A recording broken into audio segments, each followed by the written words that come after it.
Rail station দখল হতে পারে, আমি সচিবালয় দখল করে এখানে ভাব বেচবো, এটা প্রধানমন্ত্রীর দায়িত্ব নয়। কিন্তু তারপরে আমাদের প্রধানমন্ত্রীকে এটা করতে হচ্ছে। সিটি কর্পোরেশনের মাথা নষ্ট হয়ে গেছে, সিটি শক্তি কম, সিটি কর্পোরেশনকে মানসিক রোগের ডাক্তার দেখান, বিরোধী দলের ফ্ল্যাট ওয়াশিং মেশিন বালিশ লাগে, আর আমাদের বাচ্চাদের রাস্তা লাগে না। আমাদের বাচ্চারা কলেজে যাবে, ঢাকার কোন স্কুল কলেজের বাইরে হকার থাকবে না, সব হকার উঠায় নিয়ে যাইতে হবে। ওনাদের যেমন অসুবিধা হয় আমাদের অসুবিধা হয়। আমরা ভিআইপি বানাইছি, কে ভিআইপি বানাইছি ওনাকে? কে দিছে ভোট? আমরা ভোট দিছি। আমাদের বাচ্চারা নিরাপদে স্কুলে যাইতে পারে না। আমি আমার বাচ্চাকে নিয়ে ওই আপনার অটোরিকশাতে চড়তে হয়, আমার 1 মিনিট লাগে স্কুলে যাইতে। আমি আমার ছোট বাচ্চা একটা কোলে একটা হাতে নিয়ে আমি হেঁটে যাইতে পারি না স্কুলে। সিটি কর্পোরেশনের মাথা নষ্ট হয়ে গেছে, সিটি শক্তি কম, সিটি কর্পোরেশনকে মানসিক রোগের ডাক্তার দেখান, কারণ সিটি কর্পোরেশন বলে যা 1 মিনিটে একেবারে ভুলে যায়, সব ভুলা হয়ে যায়।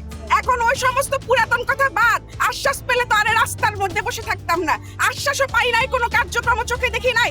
আমাদের স্কুল আমার থেকে হকার আশেপাশে কোথায় নিয়ে যেতে হবে, আমাদের বাচ্চারা যেন নির্বিঘ্নে রাস্তা দিয়ে স্কুলে যাইতে পারে, এবং আমাদের প্রত্যেকটা মেট্রো রেল স্টেশনের আশেপাশে যত হকার আছে সব উঠাই নিয়ে যাইতে হবে। উঠায় নিয়ে যমুনার বাইরে দেখ, মেট্রো রোডে দেখ, আর সচিবালয়ের বাইরে তো ভালো বিক্রি হয়, আমি তো দেখলাম, এখানেও দেখ। সিটি কর্পোরেশনে চোরেরা বসেছে, তাই উদ্যোগ দিচ্ছে না। প্রধানমন্ত্রীর ইচ্ছা থাকলেও তাদের কোনো অগ্রগতি নাই। প্রধানমন্ত্রীর কি দায়িত্ব যে গাড়িতে চড়ে উনি কোথায় কোথায় ময়লা দেখবে? এটা প্রধানমন্ত্রীর দায়িত্ব নয়। কিন্তু তারপরে আমাদের প্রধানমন্ত্রীকে এটা করতে হচ্ছে চাপ প্রয়োগ করার জন্য। তার মানে অবস্থা বুঝেন আমরা কত খারাপ অবস্থায় আছি। রাস্তা কেন দখল করবো না বলেন আপনারা? স্কুলে আমাদের বাচ্চা, আমাদের মেট্রো রেল খালি করে দিতে হবে।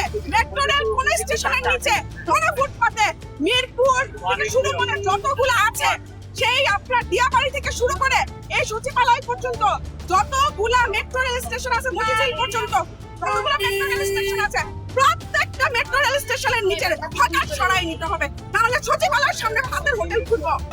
আমি কথা বলেছি, আমাকে পুলিশ এখন ওখান থেকে টেনে হিচড়ে রাস্তায় ফেলে দিয়ে গেছে। আমি এখানে বসছি, আমার ভাতের পাতিল আলু ভর্তার ডাল এখানে দিয়ে যাইতে হবে। সংসদে বিরোধী দল আছে, বিরোধী দলের সিগারেটের দাম নিয়ে দুঃখ, বিরোধী দলের জাকাত ফান্ড নিয়ে শোক, বিরোধী দলের ফ্ল্যাট ওয়াশিং মেশিন বালিশ লাগে, আর আমাদের বাচ্চাদের রাস্তা লাগে না।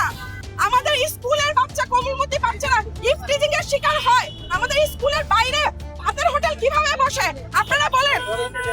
এজন্য আমি সচিবালয়ের বাইরে রাস্তায় বসে আছি। যদি মেট্রো রেল স্টেশন দখল